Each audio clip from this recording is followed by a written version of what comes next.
Thanks for having me. It's lovely to be here. I'm going to sort of work through about five different questions with you today, and if we do all right for time, and let's say half of you are still awake at the end, then we can do some questions at the end as well, and you can ask questions about anything. And I might get you to do a little bit of work as we go through. Like I might ask you a few questions as we go through, but the questions we're going to think about are kind of why this topic, why is it important?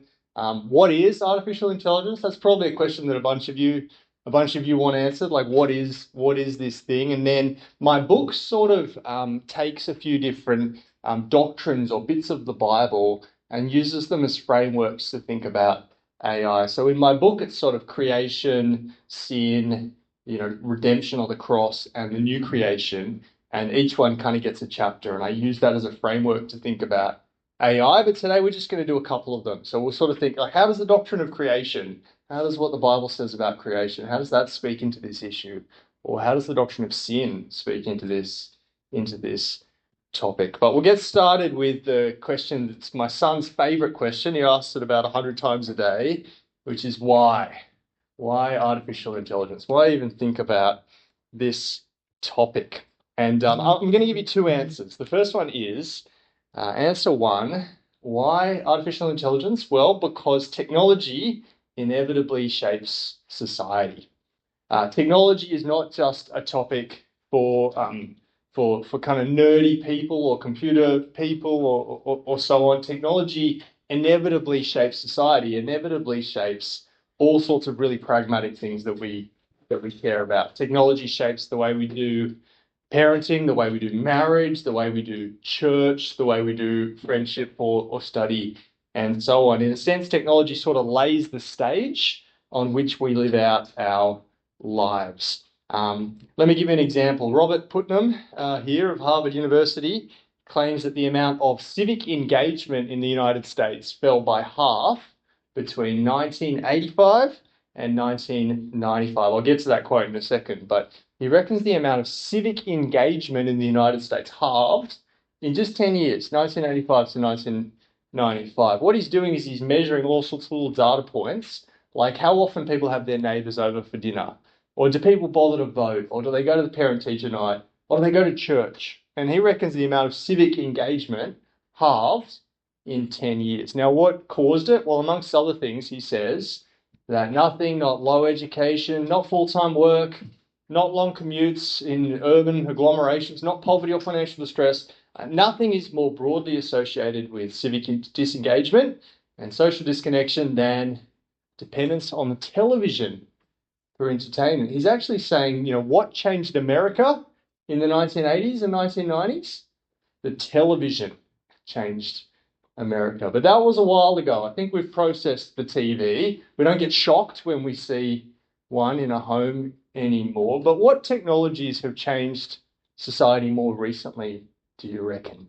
What do you think the most influential technologies of the 21st century have been so far? Well, what do you reckon? Feel free to share. Social media. Yep. What else? Smartphones. Yes. Yeah. Netflix. Yeah. First person to say Netflix, but I think it should be on the list. Absolutely. Yep. Gaming, yeah, has become a much bigger thing. Yep. Absolutely. Yeah. Anything else we'd throw out there? Online education. Online education. You couldn't really do it in the 1990s very much, not to the same quality. Yeah, absolutely. Wikipedia, that's a good one. Never even thought about that. Working from home. Working from home. So there's a bunch of technologies there, maybe. Zoom is one that I've definitely been using. Microsoft Teams and whatever else we've had to endure. Yeah. Really helpful stuff. Online banking, yes. So you don't have to go to the branch as often as you used to. I'm not even using coins anymore. They're all really, really helpful stuff. In Canberra, we're about to invent this new technology where when you get on a bus, you can tap. And maybe in 30 or 40 years, we'll figure out how we can do that in Canberra. I don't know if you can do that in Brisbane at the moment, can you? Yeah. All right. Well, we're a bit slow in Canberra. We're only running the country. Yeah. All right. So lots of technology is transforming society. But in recent years, a whole wave of new technologies has arrived in such a concentrated way that the American social psychologist Jonathan Haidt says that it's best then to think about the entire period from 2007 to roughly 2012 as a brief span in which the social life of the average American teen changed substantially. When I was a teenager, we had phones. You could send text messages to the other kids, but it cost 50 cents or something like that. And if you wanted to have an S, you had to press a button 4 times, right? So you weren't doing too much texting. But what do young people today have? They have 24/7 access to all the other people in their communities. Let me give you a second answer. So the first answer, why artificial intelligence, why we're thinking about it, the answer is technology is worth thinking about because technology shapes society. Here's the second answer, the danger of a Bible gap. The Bible was written a long time ago. It was written into and about a world that's quite different to ours.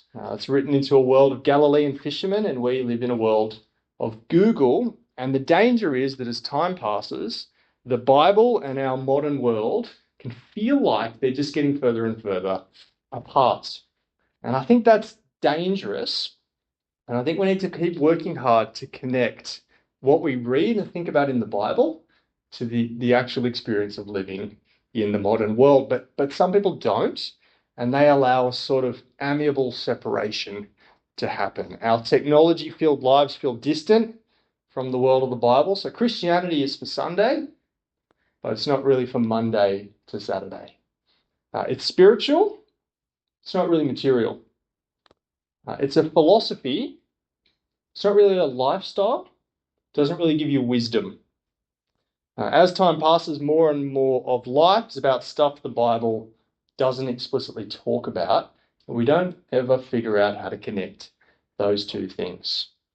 Now, that's dangerous because it's not what the Bible claims to be.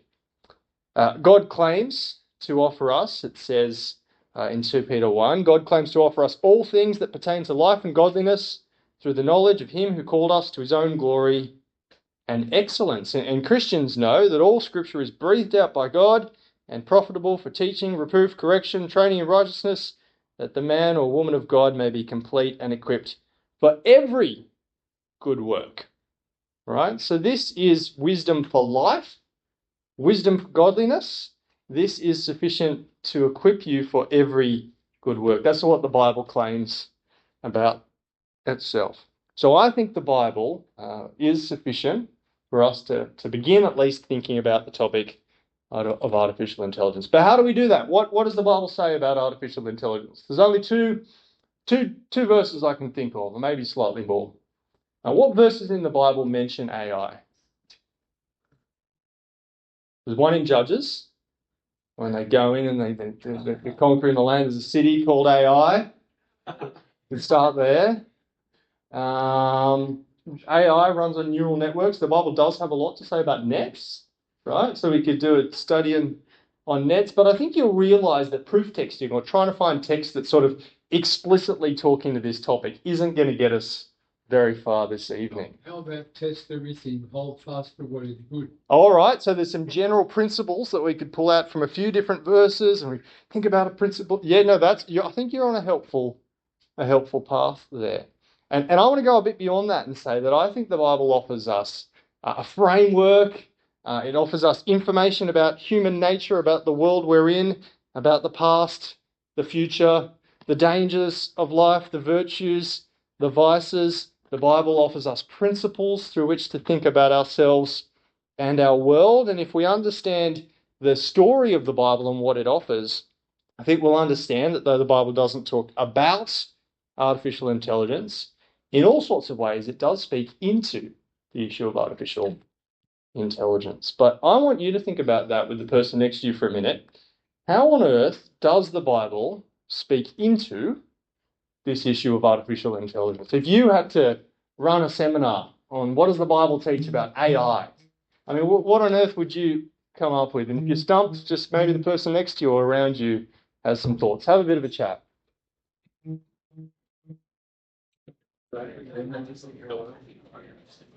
Something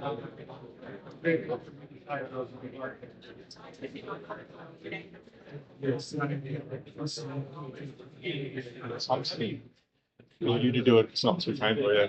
Then I just talk.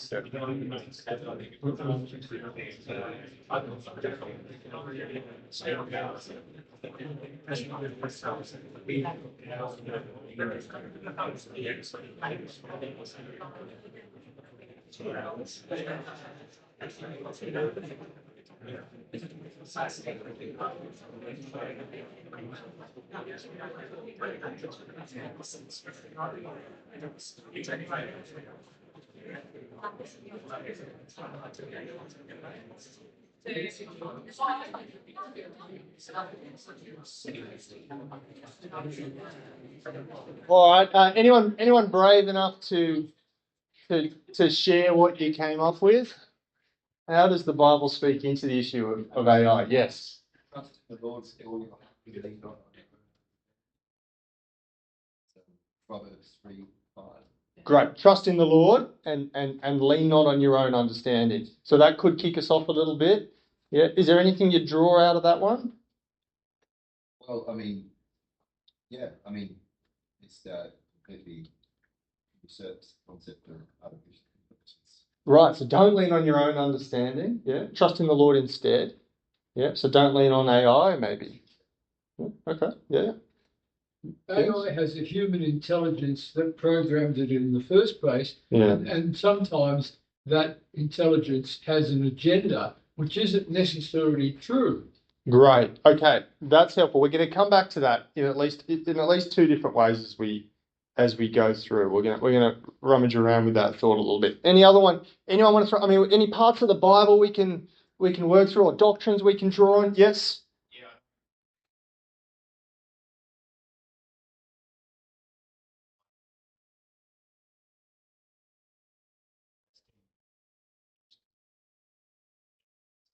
Where are we finding our wisdom and our knowledge? Are we finding it in AI, or are we finding it in God? Yes. Yeah. Now we don't want to have too simplistic sort of dichotomies in our thinking, do we? Because you don't want to say, oh well, I don't read books, or I never go on the internet, I don't read books, and I don't talk to people, and maybe it fits under what it's a tool like some of those other tools, maybe to some extent. But a cautionary word that's helpful. Yes.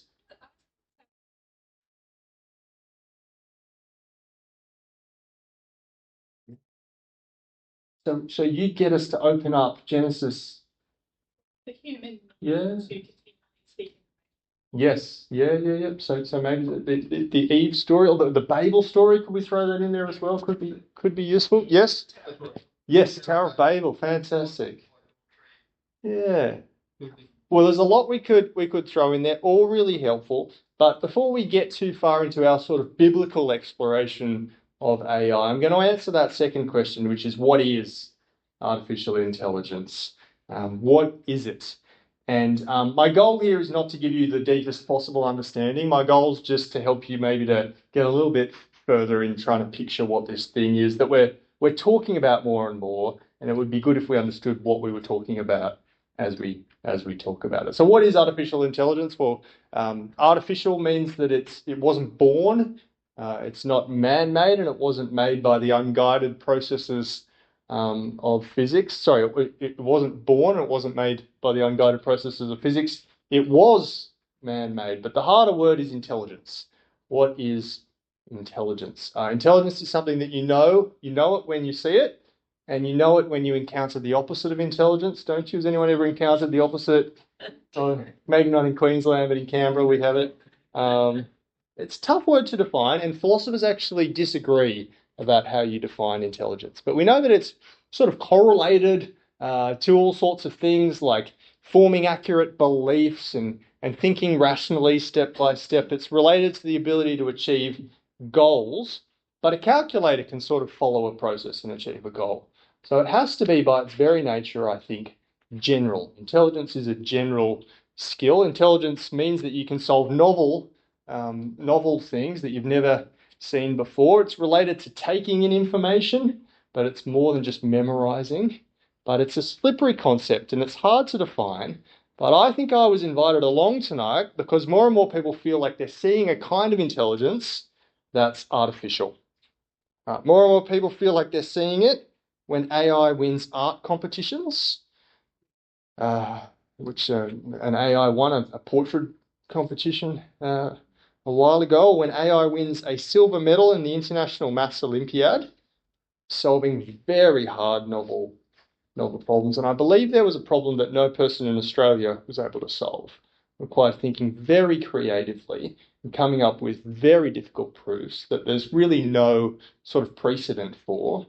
And a Google AI was able to solve that problem that no one in Australia solved. Or when AI can predict protein folding, even on quite novel proteins. AI went from being kind of nowhere and just kind of a few people were interested in it to being kind of everywhere. I was in Hobart a month and a half ago with a couple of public school teachers, and they said they're already in government schools using AI to mark their students' work and to write their lesson plans. My friend's making tractors in Emerald in central Queensland, and the AI is driving the tractors. They're not going to get farmers to drive the tractors. You might have seen AI in all sorts of ways, just slipping into almost every sphere of work bit by bit. And the systems that are producing these phenomena are called neural networks. And the first point I want to make, I'll make a few points about neural networks. The first point I want to make is that they draw considerable inspiration from the structure of the human brain. Demi Hassabis is a key figure in modern neural networks. He's co-founder of a company called DeepMind.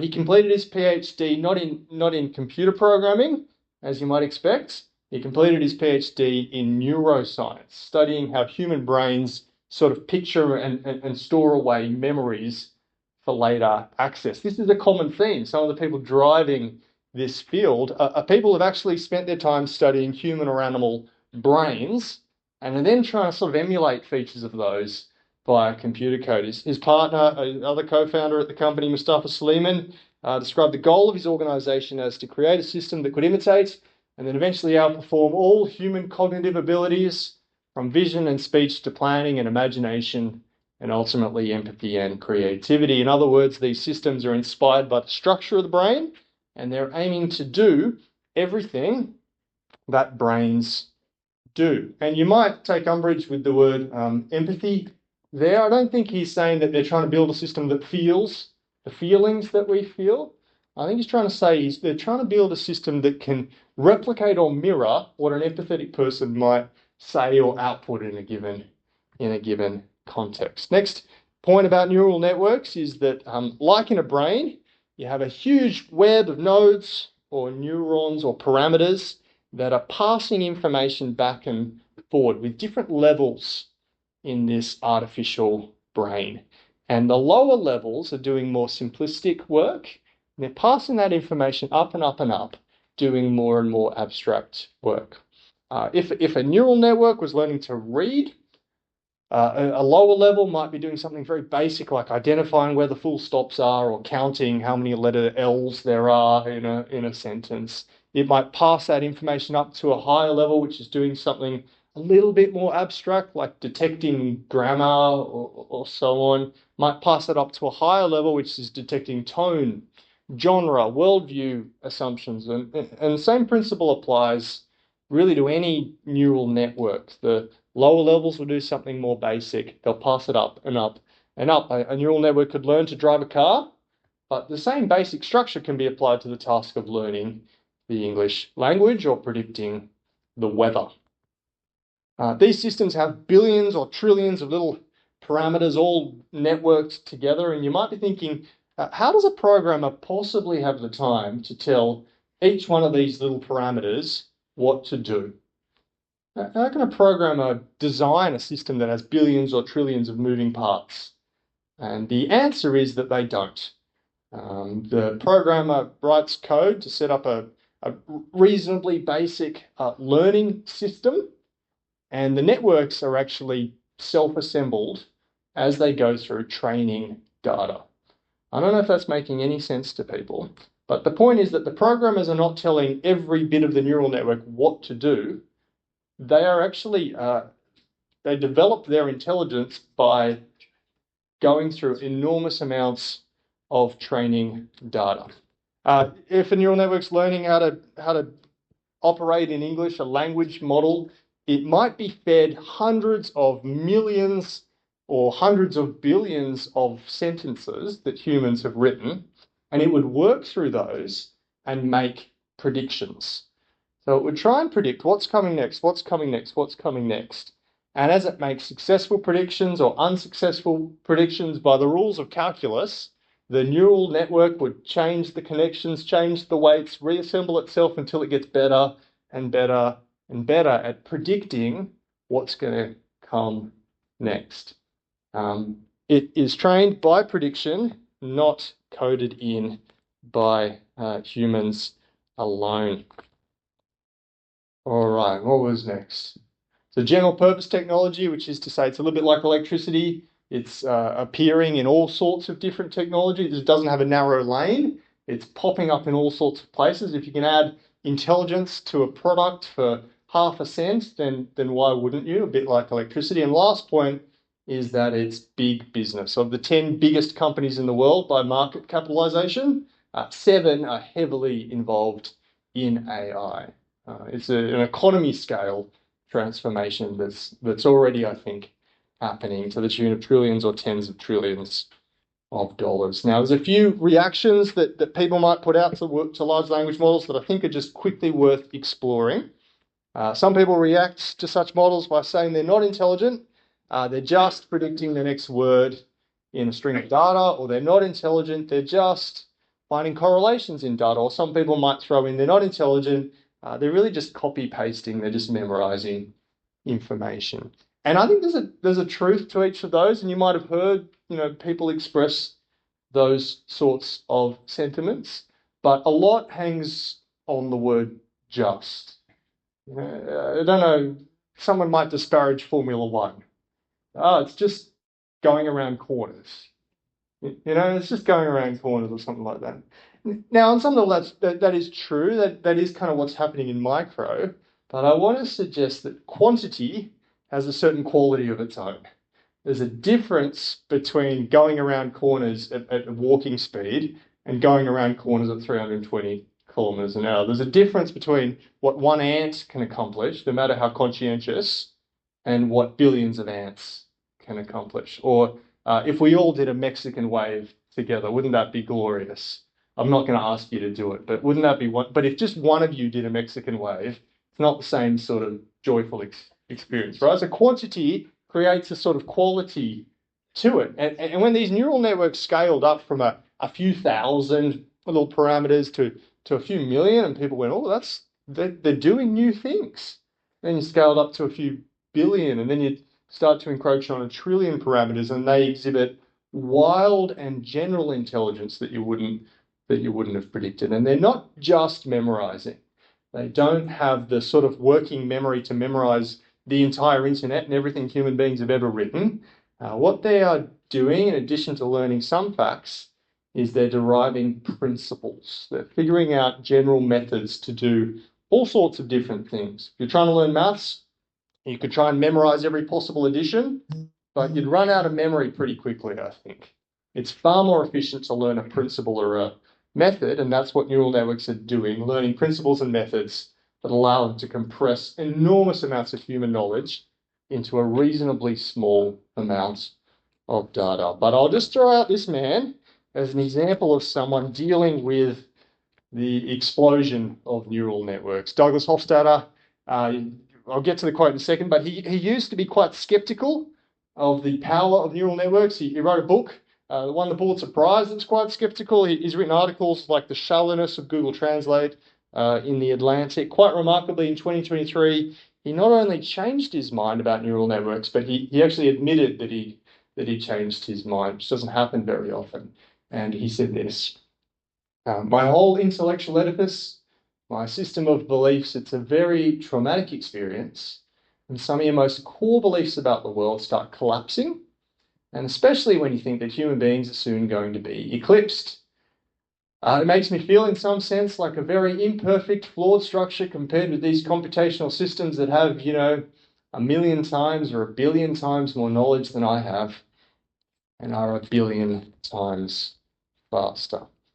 This is I think, a non-believing man wrestling with the emergence of incredibly intelligent neural networks. So how should we think about these things? With that to sort of spur your thinking a little bit, I'm going to give you a minute with the person next to you. What are some ethical, political, philosophical, theological, archaeological, whatever you want to come up with? What are some issues that AI is going to raise for us? With the person next to you, have a little chat. Question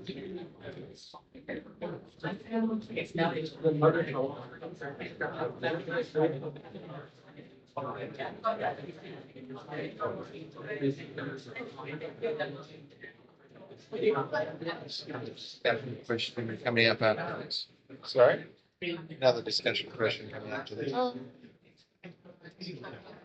Yeah, doctrine of creation. Yeah, that's all right.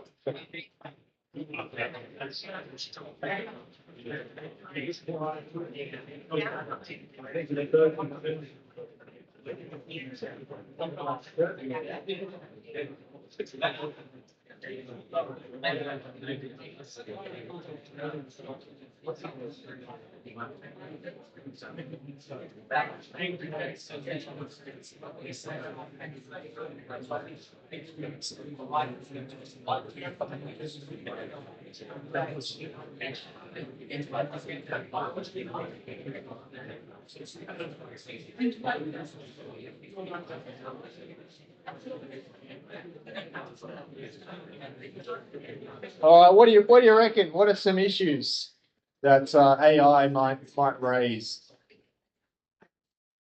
What do you think? Yes. Well, story of that guy's comment Yeah. was that he's really describing himself as a human, and AI is not a human.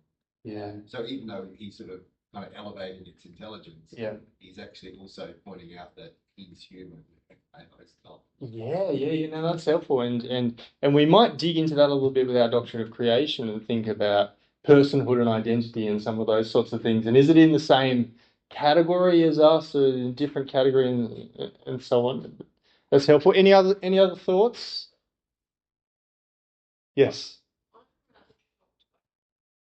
Yeah. Everything's Yeah. because it might have been in the background for a while, but it's sort of suddenly become everyone's talking about. Yeah.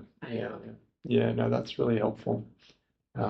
Sometimes technology changes slowly. Sometimes technology really changes quickly. Yeah. Any other thoughts? Yeah, Ross. False fake news. Mm. So you can make a video now of a public figure or a private figure saying something or doing something that would be completely fake. Yes. Like a politician saying something they never said or never said. That's right. And then it goes viral on the internet. Yes. And Yeah, that absolutely. politician gets elected or not elected. Yeah. Yeah. So fake news is a huge problem. Yeah, absolutely. Yeah. Yeah. Issues that there's inherent bias that was leans more towards Western educated white thought. Yeah. So whether or not that was Yeah. not including the other belief systems and other communication. Yeah. And it speaks into this issue, which is we might assume neutrality from AI, that it's this sort of, neutral third-party science brain up there in the sky that just tells us truth. But actually, it's been trained on a particular set of training data. It's been selected by a particular country. There's particular people that have produced most of the internet. And it could have a sort of political leaning one way or another, depending on what data it's trained on. And we will dig more into that as well in a minute. Now, really good questions. We could think about the future of work. We could think about human identity. We could think about individualism and what this does to communities, to churches. We could think about all sorts of different things, but I'm just going to pick a couple to rummage around in. And we'll start with the doctrine of creation. All right. And how about we might have a quick reading now to get us thinking from Genesis chapter 1 as we think about the doctrine of creation and artificial intelligence. I'm just going to read quickly from Genesis 1, verse 27 to chapter 2, verse 8. So God created mankind in his own image. In the image of God, he created them. Male and female, he created them. God blessed them and said to them, "Be fruitful and increase in number. Fill the earth and subdue it. Rule over the fish in the sea and the birds in the sky and over every living creature that moves on the ground." Then God said, "I give to you every seed-bearing plant on the face of the earth and every tree that has fruit with seed in it. They will be yours for food. And all the beasts of the earth and all the birds in the sky and all the creatures that move along the ground, everything that has the breath of life in it, I give every green plant for food." And it was so. God saw all that he had made, and it was very good. And there was evening, and there was morning, the sixth day. Thus the heavens and the earth were completed in all their vast array. By the seventh day, God had finished the work he had been doing, so on the seventh day he rested from all his work. Then God blessed the seventh day and made it holy, because on it he rested from all the work of creating that he had done. This is the account of the heavens and the earth when they were created, when the Lord God made the earth and the heavens. And no shrub had yet appeared on the earth, and no plant had yet sprung up, for the Lord God had not sent rain on the earth, and there was no one to work the ground. But streams came up from the earth and watered the whole surface of the ground. Then the Lord formed the man from the dust of the ground and breathed into his nostrils the breath of life, and the man became a living being. Now the Lord God had planted a garden in the east, in Eden, and there he put the man he had formed. Thank you. Fantastic. So Genesis 1 and 2, so the first two chapters of the Bible. How do you think they speak into the issue of artificial intelligence? Or more broadly, how does our doctrine of creation speak into this issue of AI? Instead of turning to the person next to you, I'm just going to ask you, feel free to stick up your hand. Does anyone have any thoughts? How does the doctrine of creation speak into the issue of AI? What do you reckon? Yes. Like, broadly, God's made us in his image as a created God. So therefore we have a role as creators. And like I was listening to something today that's basically said AI, we've outsourced that element of our identity. Okay, so out of Genesis, you're drawing this idea that human beings have a sort of creative role to do, that we actually have work to do in God's good creation. Yeah, and that might bear on the issue of AI in a few different ways. That's helpful. Any other thoughts?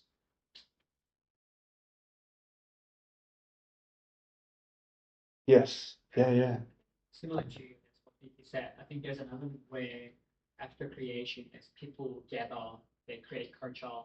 There is a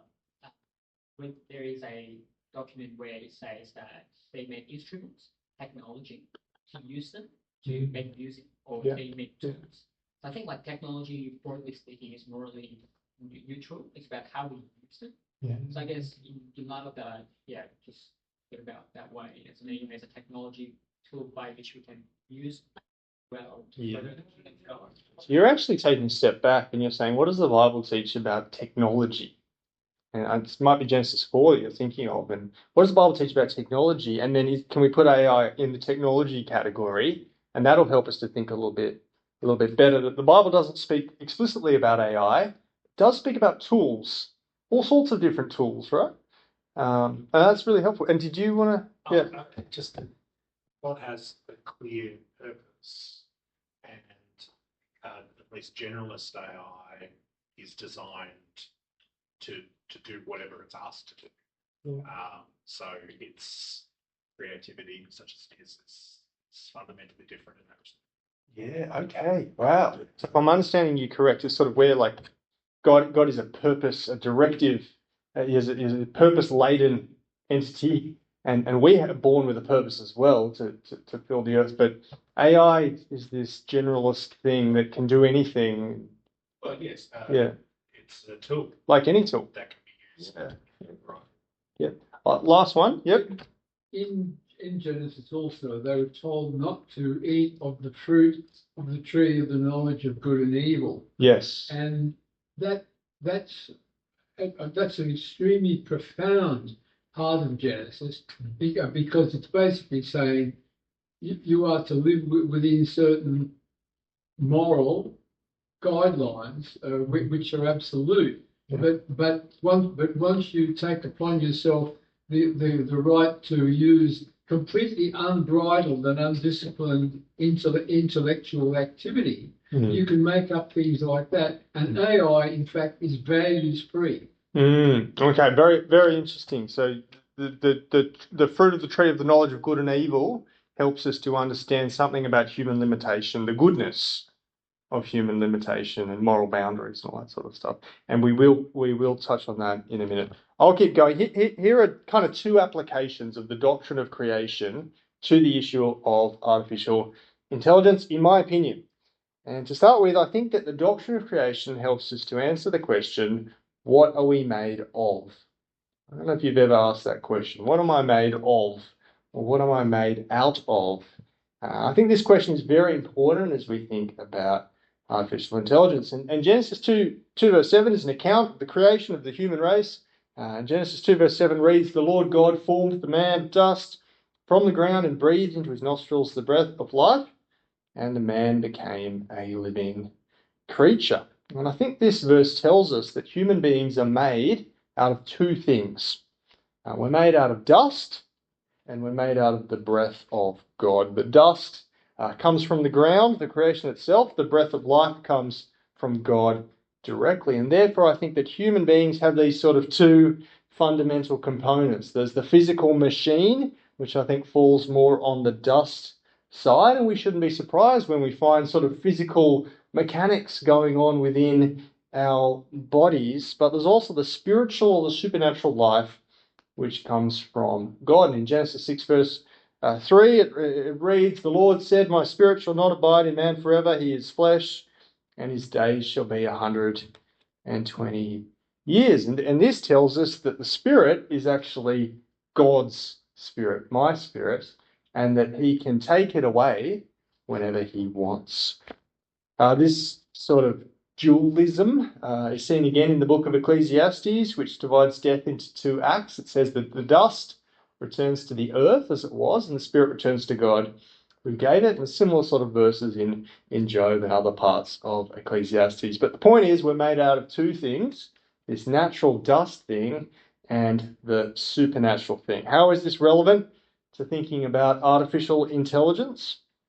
Well, I think that AI is just made out of the natural. It's purely a machine, but with no spirit. It's a great experiment in how far we can go in the task of arranging dust, right?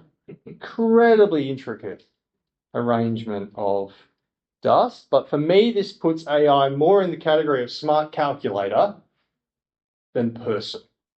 I don't think that AI has moral rights or responsibilities. I don't think it should be voting. I don't think it has what philosophers call consciousness.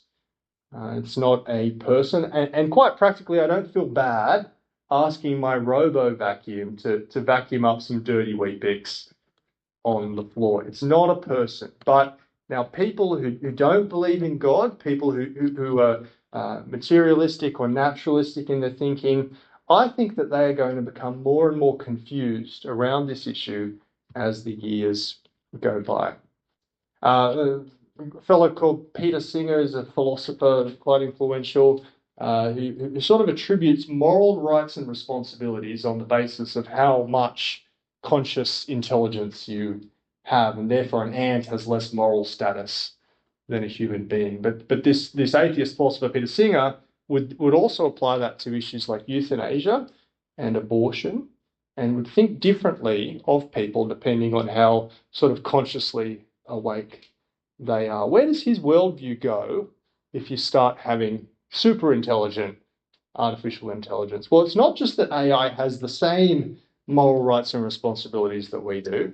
If you apply his worldview without prejudice, you would have to say that AI has more moral rights and responsibilities than we do. It's far more awake, far more alive, far more intelligent than we are. But as a Christian, I don't get confused by any of that, because I know that it's in the dust category and it doesn't have the Spirit of God. Perhaps there is an evangelistic opportunity there, an apologetic opportunity to say to people, hey, doesn't this just remind us that we're different somehow or another? There's something more to us, don't you reckon, than just what's going on in Chat GPT. But anyway, application 2, is technology evil? I think that the doctrine of creation helps us to think biblically about whether technology is good or evil, God-given or just man-made. So here's Isaiah 28, 27 to 29, which reads, Dill is not threshed with the threshing sledge, nor is a cartwheel rolled over cumin, but dill is beaten out with a stick and cumin with a rod. Does one crush grain for bread? No, he does not thresh it forever. When he drives his cartwheel over it with his horses, he does not crush it. This also comes from the Lord of hosts. He is wonderful in counsel and excellent in wisdom. What do you have here in this passage? Well, you've got a set of ancient technological wisdom or techniques. Don't use the threshing sledge for the dill. Don't use the cartwheel for the cumin. There's a method to using cartwheels and sledges. And what does it say? It says that this also comes from the Lord of hosts. He is wonderful in counsel and excellent in wisdom. Passages like this suggest to me that in some sense God made us to be technological beings. He made us to be creative. He gave us work to do. And from the beginning, we were, I think, rightly thinking up new tools and new methods. You see that from Genesis 2, verse 5, or at least a hint of it, when God says, when no bush of the field was yet in the land, and no small plant of the field had yet sprung up, for the Lord God had not caused it to rain on the land, and there was no man to work the ground. The creation in Genesis 2 is good, but unfinished, and human beings need to go out and work the ground. In fact, in chapter 1, it says that humans need to fill the earth and subdue it. This is a deep truth about human nature. We're creative, we're workers, and the doctrine of creation therefore helps us to see that technology isn't always bad, isn't always to be avoided, and isn't always unnatural. But that's just applying some thoughts from the doctrine of creation to the issue of AI and technology. But we should do one more doctrine together, and then we'll have a bit of time for questions. So the other doctrine I wanted to talk to you about is the doctrine of sin. And I think to some extent these two doctrines sort of counterbalance each other. When Christians write books about technology, some of them just talk about the doctrine of sin, and you get a very negative book about technology, and they're usually written in a certain country. And other people, they just sort of apply the doctrine of creation. They get very optimistic about technology. I don't know if you've ever come across a book like that, and they're usually written in the same country. But I want to apply both. I want to say the doctrine of creation, the doctrine of sin, they both speak into this issue of artificial intelligence. So what does the doctrine of sin say for this issue? I'll give you a minute with the person next to you. How does the doctrine of sin speak into this issue?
Yeah, what do you reckon? How does the doctrine of sin talk into this issue of AI?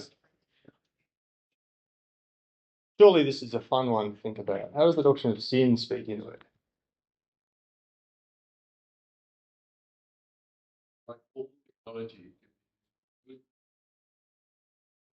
Yeah, okay.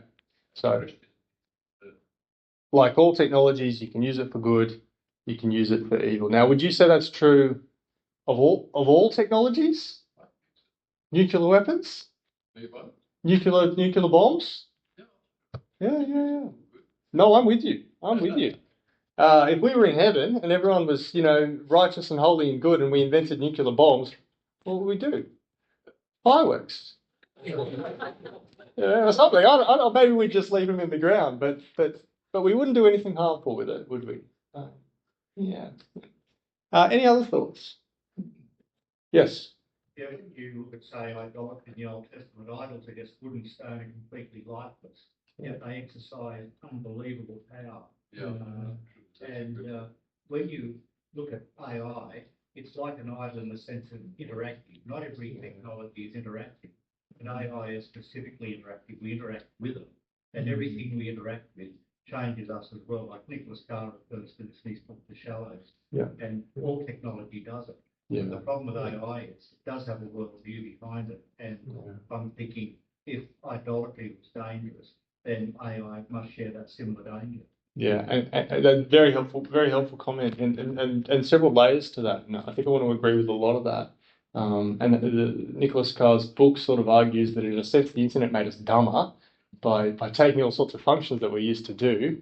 I can't read a map anymore. I mean, how do you even do that, right? Very helpful stuff. And there's a forming effect that we don't always think about until it's thoroughly reshaped the way we operate. So something to be quite cautious of. But was there a hand at the back? Yeah,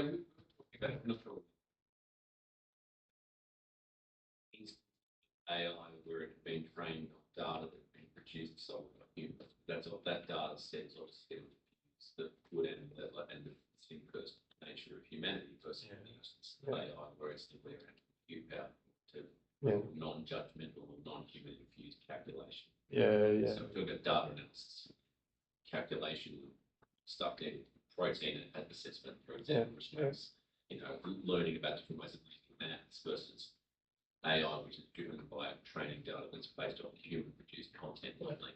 Yeah. I was wondering if there's a distinction in that as well. Yeah, that's right. So that there may not be the same sort of morality trained into a protein or a meteorological neural network and so on. But when you are training neural networks of human language, there could be some things we need to think about. And we will think about it in a second, and I won't say any more, otherwise I'll steal my next point. But they're very helpful. So I'm going to give you a few applications of the doctrine of sin to this issue of artificial intelligence. They'll touch on some of what you've said. But the first point is AI, sin, AI, and the expansion of human power. Now, the power of the human race has risen enormously since the Industrial Revolution, figuratively, but also literally. The limit on human energy was once the strength of our muscles or our harnessed oxen. And sadly, this limit still applies in some of the poorest places on Earth. But over time, the human race has largely moved from one dominant resource to another, from wind to wood to coal to oil and others. We could go on for ages, listening to wonderful things that modern technology has brought us, the diseases it's eradicated, the droughts, poverty, and famine that it has reduced. And I'm extremely grateful for the wonderful things that have come as a result of human technological progress. But we are thinking about sin.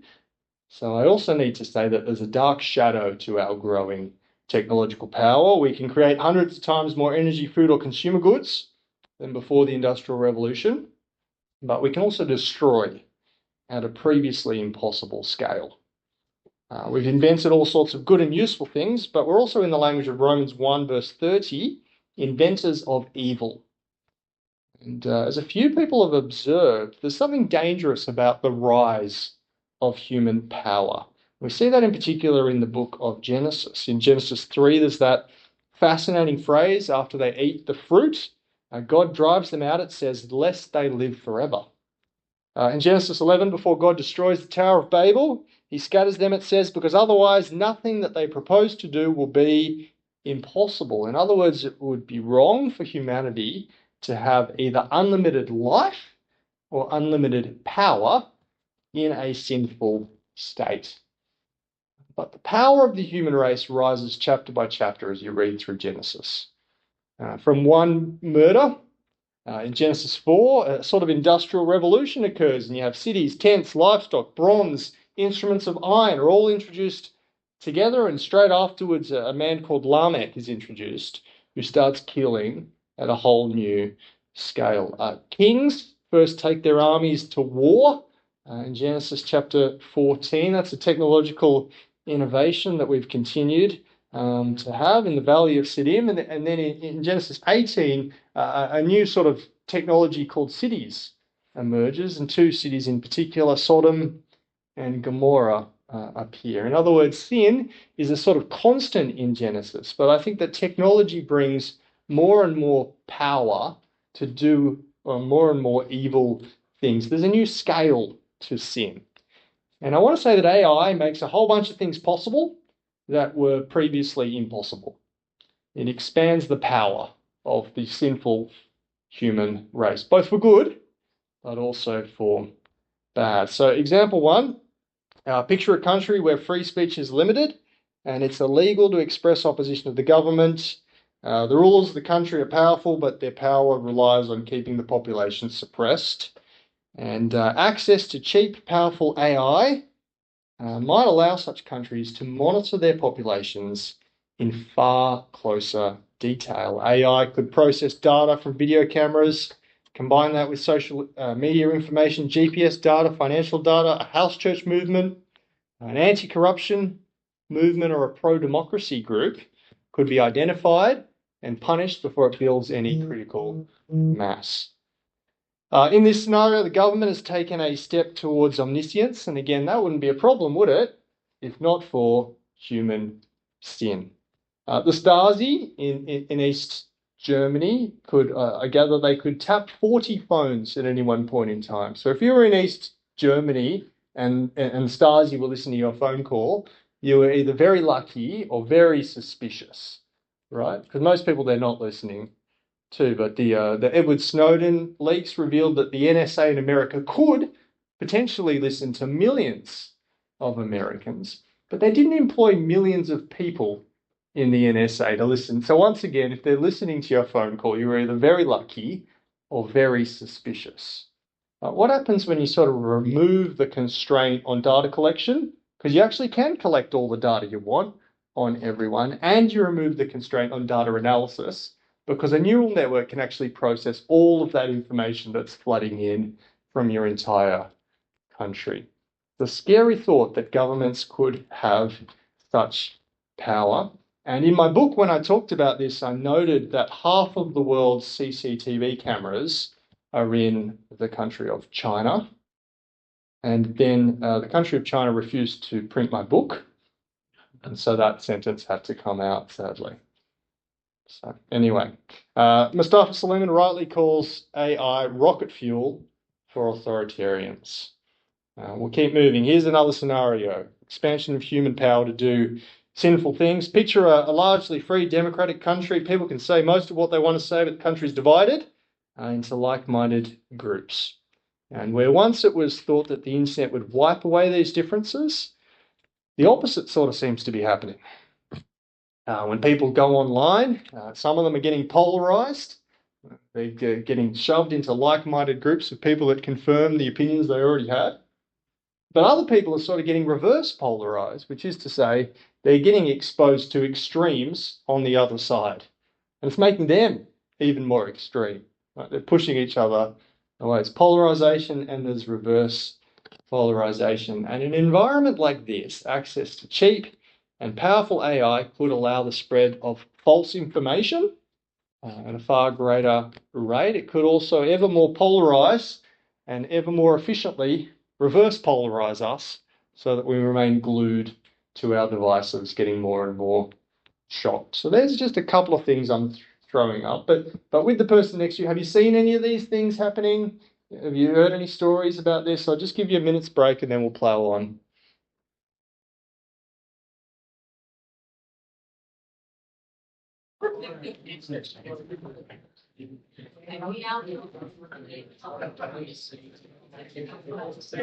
Almost there. How are we doing for time?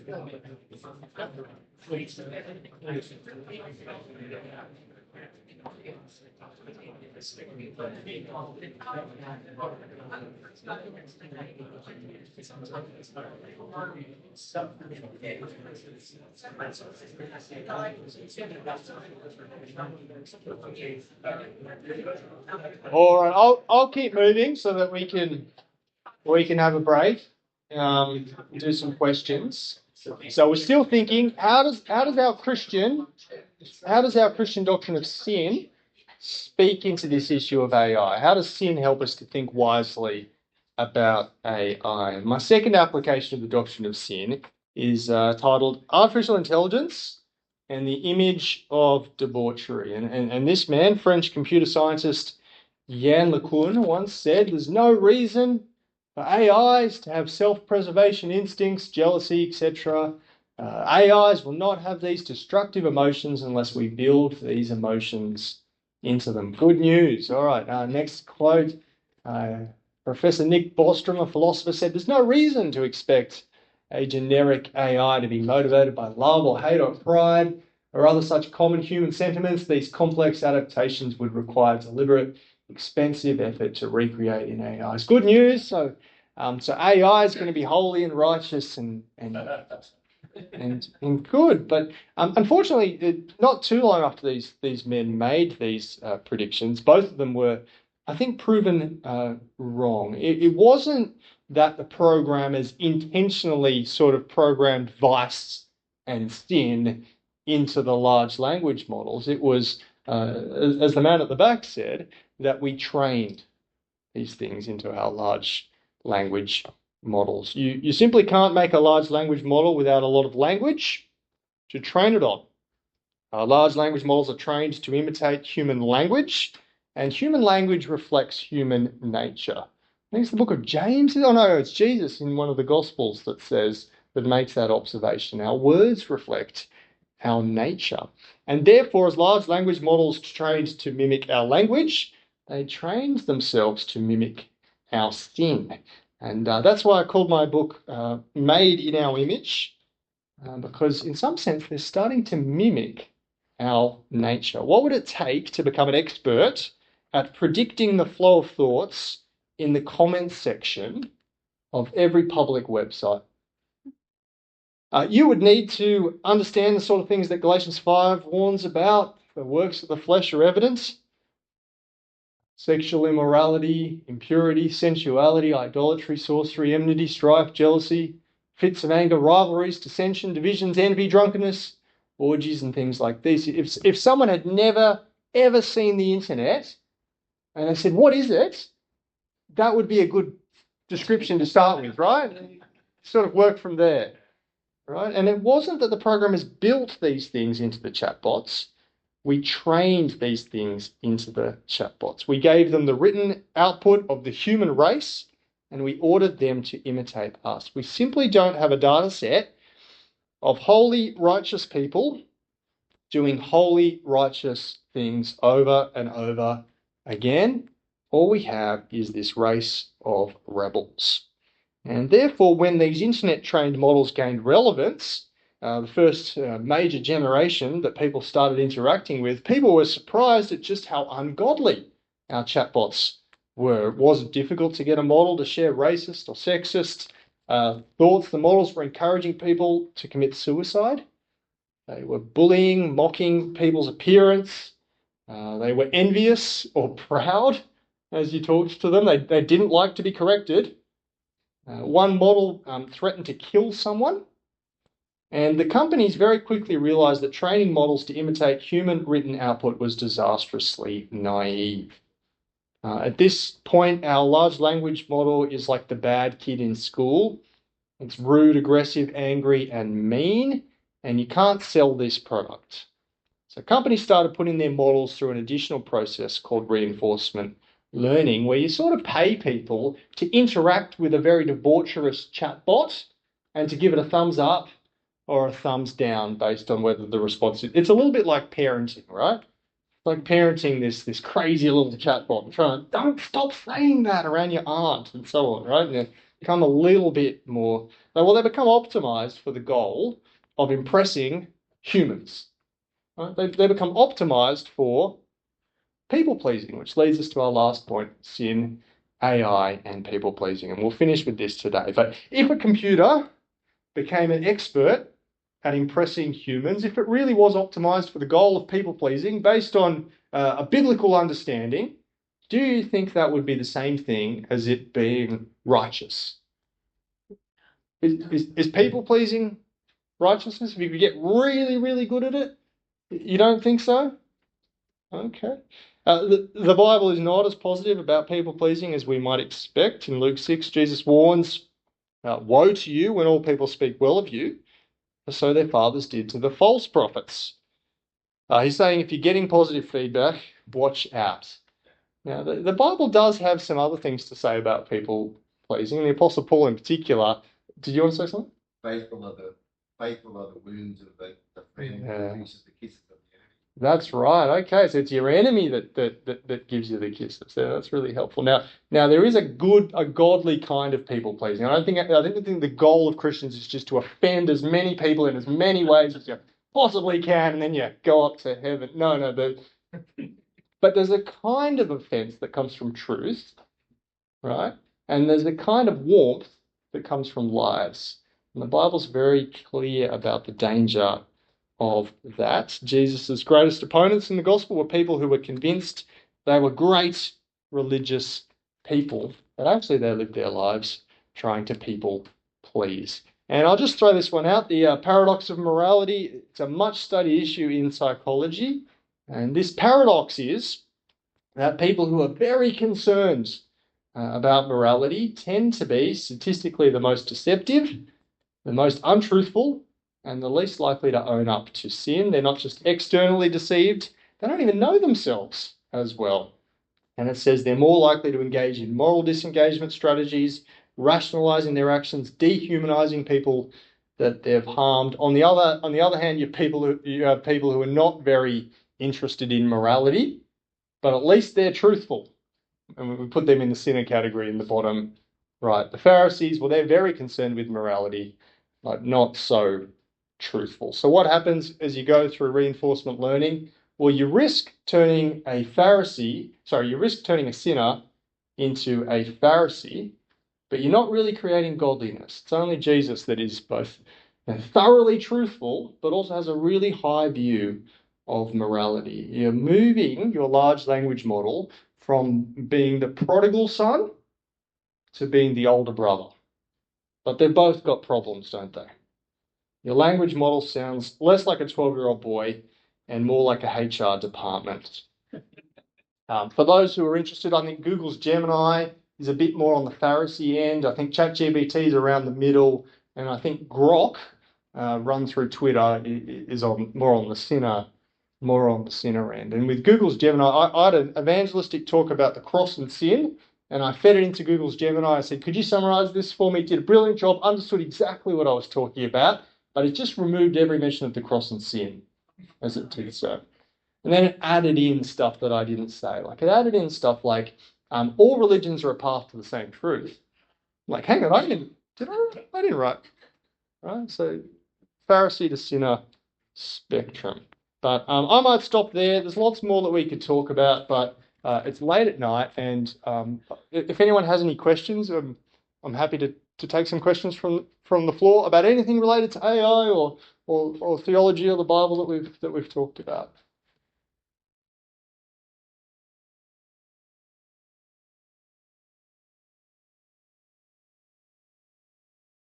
to answer this one if you want to. Oh, But a if written you, question. but if Okay. you don't want to, you don't have to. Very good. Is it okay if I read it out? Is it ethical for a pastor to use AI to compose his sermons? All right. This is a loaded question. And second part, how would congregations know when this is happening? It could already be happening. Yeah. Do you want me to answer this one? Is it ethical to use AI to compose his? I think it's a prerequisite that they must use it for themselves. Okay, tell me more. Well, it's a tool. It's a tool. It's like Yeah. reading or Yeah. research. It's like Yeah. saying you're not allowed to use that bookshelf with all the books behind you. Yeah. Prepare your sermon. It's all got to come through you from the Bible. Yeah, yeah, okay. Okay. We should be another response. So you're putting it in the tool category, in the bookshelf category. So there's maybe a little distinction going on here. Some people, the question might have in mind this idea that you just tell ChatGPT, I've got Genesis 4 today, I've got 22 minutes, off you go, and then Control P, and then you just stand up and do it, right? So now, would that be a good idea? No. Okay. What's wrong with that? Well, a bunch of things are wrong with that. Your responsibility, your personality. You're actually you want you to be teaching your congregation. I think your minister is part of that. He knows you and he loves you.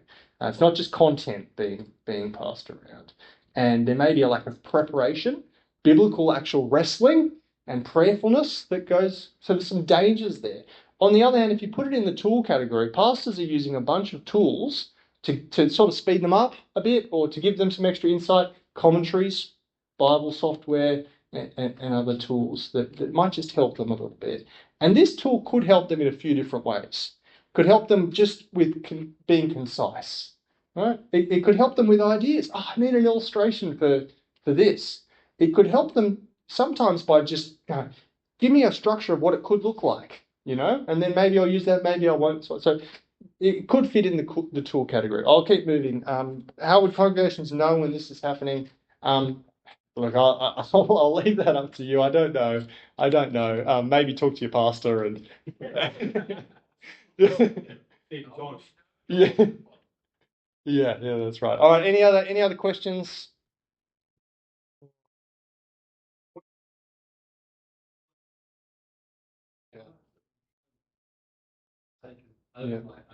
Yeah, great question. To begin with, I'll just say you got the problem of the horses and the bees. There were 20 million horses in America around 1910. There was about 3 million horses by 1950. Do you know what happened? The motor car. Yeah. And now, it wasn't that cars and horses worked together to produce a better sort of synthetic outcome where you had really, really fast. No. It was just replacement, wasn't it? Cars don't work with horses. They just replaced horses. And then we didn't really have a need for 20 million horses, at least in the United States. We're not all going to be show jumpers. So the number of horses went down. Now, that's a worst case scenario, isn't it? Where you can't actually think of a different use case. And it would be very bad if that happened to the human race, because work isn't just about earning a living, is it? And if we were reduced to a life of sort of leisure and pleasure with no work, that wouldn't actually be a good outcome, I think, for the human race. And we see that in our doctrine of creation.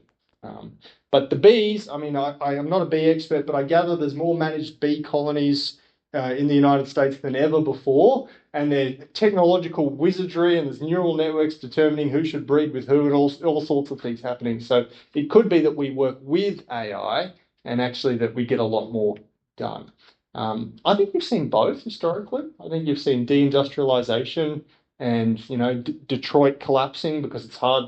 There's a lot of people not working and the car industry's gone. And so you've seen deindustrialization happen. But we've also seen whole new categories of work emerge that didn't exist in 1850.